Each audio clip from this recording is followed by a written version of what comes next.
दोस्तों नमस्कार। बीपीएससी यानी बिहार पब्लिक सर्विस कमीशन की जो शिक्षक बहाली आई थी, जो टीचर की वैकेंसी आई थी 2023 की 1,70,000 वाली, उसमें कुछ कन्फ्यूज़न आया हुआ है। उसमें सुप्रीम कोर्ट का डिसीजन आया जिसमें कुछ चीज़ें चेंज हुई हैं। उस पर हमें क्या करना चाहिए, ये कन्फ्यूज़न कैसे दूर करना चाहिए, आइए उस पर बात करते हैं। तो अभी हुआ क्या कि सभी बच्चे तैयारी कर रहे थे, सारे लोग तैयारी कर रहे थे। ये परीक्षा का शेड्यूल तक आ गया और एग्ज़ाम जो है 24, 25 और 26 तारीख में शेड्यूल्ड हो गया। तो जो अपने 1 से 5 के लिए थे, 1 से 5 तक के लिए बच्चे जो टीचर की वैकेंसी देना चाहते थे, सामान्य वर्ग के लिए 24 तारीख को पेपर था फर्स्ट हाफ में, वो पुरुष के लिए था और 1 से 5 के लिए महिलाओं के लिए था। ये वो लोग थे जो बीएड किए हुए थे या डिप्लोमा किए हुए थे, जैसे डीएलएड, बीटीसी, ये सब किए हुए थे, ठीक है। और इसमें ये बैचलर डिग्री है, डिग्री और वर्सेस डिप्लोमा का खेल आ गया। बाकी सभी लोग, बाकी ये जो 9 से 10 वाले हैं, ये तो ऑब्वियसली बीएड किए हुए होंगे तभी इनको लिया जाएगा, तो इनका कोई कन्फ्यूज़न नहीं है। जिनमें ने इस वैकेंसी के लिए भरा हुआ है उसमें कोई प्रॉब्लम है नहीं। केवल प्रॉब्लम ये हो गई कि बीएड वाले 1 से 5 की वैकेंसी में अलाउ नहीं किए जा रहे हैं। ये सुप्रीम कोर्ट का डिसीजन आ गया। पहले ये high court, Rajasthan high court ने डिसीजन दिया था कि जो बीएड वाले हैं उनको जो टीचिंग करने का तरीका बताया जाता है और जो डीएलएड वालों का है उनका अलग होता है, और इसलिए बीएड वाले 1 से 5 तक को पढ़ाने के लिए एलिजिबल नहीं है। इनके लिए केवल डिप्लोमा वाले एलिजिबल हैं। इस वजह से बीएड वालों को फाइनल सुप्रीम कोर्ट के वर्डिक्ट में मना कर दिया गया, हाई कोर्ट के वर्डिक्ट में भी मना किया गया था। तो दोनों केसों में अभी इसमें मना कर दिया। लेकिन एक चीज़ होती है कि एजुकेशन स्टेट का सब्जेक्ट, स्टेट एंड सेंटर दोनों का कंकरेंट सब्जेक्ट होता है। दोनों गवर्नमेंट या एक तरफ पार्लियामेंट, दूसरी तरफ विधानसभा अगर इसको पास कर लेते हैं एक भी, तो वहाँ के लिए ये अलाउ हो जाएगा। क्योंकि ये काम सुप्रीम कोर्ट का नहीं है बताना कि कौन किसको देगा, कौन क्या क्या कर सकता है। तो वो अगर ये लोग पास कर देंगे तो ये आपके फेवर में हो जाएगा। लेकिन रियल बात ये है, एक बार हम समझा देते हैं कि जैसे डिप्लोमा की जो वैकेंसी आती है, मैं जस्ट एक एग्जांपल ले रहा हूँ, जो इंजीनियरिंग में डिप्लोमा की वैकेंसी आती है उसमें बीटेक वाले अलाउ नहीं होते हैं जब तक कि उसके नोटिफिकेशन में ना बोला जाए। और सेम होता है कि जो बीटेक की वैकेंसी आती है ऑब्वियसली उसमें डिप्लोमा अलाउड नहीं होगा। अगर उनमें कहीं पे कई जगह ऐसी वैकेंसी आती है जिसमें दोनों अलाउ होते हैं तो कोई परेशानी नहीं होती, और इसमें अलाउ किया गया था। तो पहली बार जब नोटिफिकेशन में आपने अलाउ किया था तो उसमें जो बच्चे एग्ज़ाम देने जा रहे हैं उनकी कोई गलती नहीं। लेकिन फिर भी सुप्रीम कोर्ट सबसे सुप्रीम है, उसके डिसीजन सबको रिस्पेक्टफुली मानने पड़ते हैं।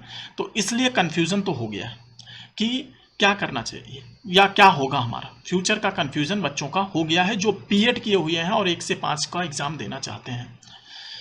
अब हम बताते हैं आपको क्या सोचना होता है और क्या करना चाहिए। आइए देखते हैं। पहली बात, ये आपके पास बीएड डिग्री है और मान लो आपने डिप्लोमा नहीं किया हुआ है। कुछ लोग ऐसे हैं जिन्होंने डिप्लोमा भी किया हुआ है, बीएड किया हुआ है, बट उनका कन्फ्यूज़न यह है कि उन्होंने बीएड भर दिया था फॉर्म भरते समय। उनको जरा सा भी कन्फ्यूज़न लेने की ज़रूरत नहीं है।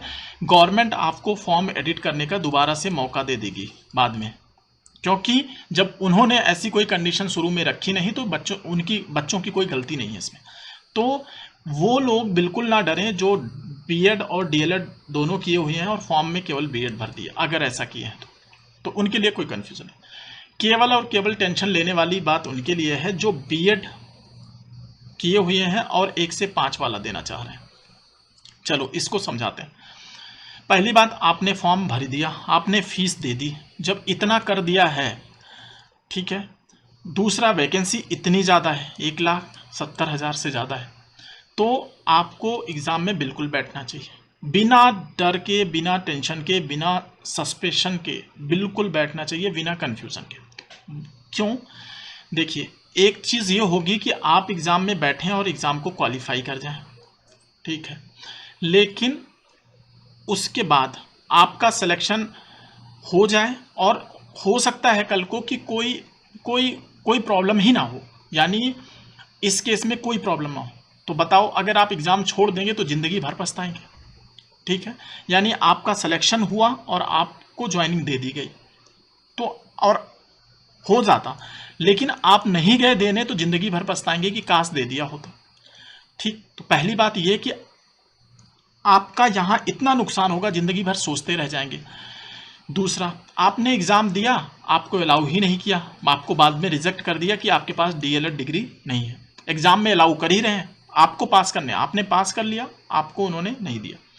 आपका कॉन्फिडेंस ऊपर जाएगा, कॉन्फिडेंस जाएगा कि मैं एक एग्ज़ाम तो क्वालिफाई कर रहा था, भले मुझे अंदर यानी डीएलएड की वजह से एंट्री नहीं मिली, तो क्या फ़ायदा होगा वो सोचो कि आपका कॉन्फिडेंस बढ़ जाएगा किसी और एग्ज़ाम में बैठ के उसको क्वालिफाई करने का।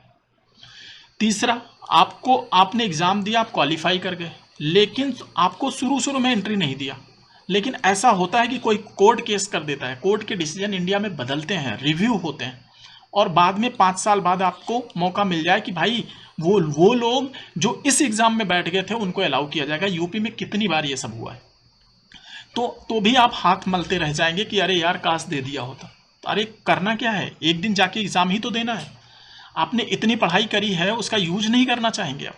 तो इसलिए अब चौथा जो सबसे इम्पॉर्टेंट केस है कि आपने एग्ज़ाम दिया और आप क्वालिफाई नहीं करे, इसमें आपको टेंशन लेने की ज़रूरत है, क्योंकि अब आपको सोचना ही नहीं है कि वो आपको उनका डिसीजन क्या होगा, अलाउ करेंगे बीएड वालों को या नहीं करेंगे, उससे कोई फ़र्क नहीं पड़ता क्योंकि आप क्वालिफाई नहीं कर रहे हैं। और इसलिए ये आपको मोटिवेट करेगा कि अभी आपको बहुत पढ़ाई करनी है, आप इतनी वैकेंसी में भी क्वालिफाई नहीं कर पा रहे हैं। इसलिए आपको जो सबसे ज़्यादा टेंशन होनी चाहिए वो जिन लोगों को ये लगता है कि उनकी पढ़ाई कमज़ोर है, तो इसलिए वो लगे रहें। जीएस का पेपर आना है, जीएस कहीं कभी बर्बाद नहीं होगी, बहुत सारे एग्ज़ाम देने होंगे, सभी लोग बिना कन्फ्यूज़न के जाइए और एग्ज़ाम दीजिए। जिन्होंने भी फॉर्म भरा है वो सब लोग जाएं, इस कन्फ्यूज़न में कोई बच्चे को मैं कभी नहीं सजेस्ट करूँगा कि वो एग्ज़ाम देने ना जाए कि उसमें बीएड वालों को एंट्री रोक दी इसलिए मैं नहीं जाऊँगा। आपने अगर अपनी पढ़ाई धीमी करी है तो उसको और शार्पन करिए और ज़रूर जाइए, इतनी वैकेंसी है, बहुत चांस है होने का। इसलिए बिना डरे, बिना सोचे, बिना कुछ भी किसी की सुने, किसी की भी नहीं सुननी है। अभी दुनिया भर का यूट्यूब पे भर गया, किसी की नहीं सुननी है। एग्ज़ाम देने जाना, आपने फीस पे किया है, आपने तैयारी की है, अभी बीच में क्यों छोड़ देना। वो जब होगा तब देखा जाएगा, जो होगा तो देखा जाएगा। और जो होगा तो ये भी मान लीजिए कि 1,70,000 वैकेंसी, कितने लोगों ने फॉर्म भरा है, आप समझिए कोर्ट में कितने अपील होने वाली है इसके लिए। सरकार भी अपील कर सकती है, तो आपको अभी तो कुछ नहीं पता ना, तो आप अपना तो 100% दीजिए, नहीं तो फिर क्या होगा कि वहाँ से कुछ आ जाएगा पर आप फेल कर जाओगे। तो इस बात का ध्यान रखते हुए आपको एग्ज़ाम देने जाना है, सभी लोगों को जाना है। And best of luck every student. और आप जाओ, जिन्होंने भी फॉर्म भरा है वो बीपीएससी के टीचर वैकेंसी का फॉर्म देने जा रहे हैं, और जाइए। इससे ज़्यादा हम कुछ नहीं कह सकते, बिना किसी की सुने, बिना किसी कन्फ्यूज़न में आए, और अच्छा करके आइए। पेपर के समय दिमाग में ये नहीं होना चाहिए कि ये एग्ज़ाम में मेरा क्या होगा या इसका बाद में, कुछ नहीं। आप अच्छे से एग्ज़ाम देखिए, ये अपने आप में ही आपके लिए बहुत बड़ी चीज़ होगी। थैंक यू दोस्तों। अगर वीडियो अच्छा लगता है तो प्लीज़ लाइक ज़रूर करिए, चैनल को मेरे सब्सक्राइब करिए। This will motivate me to make more videos like this. Thank you.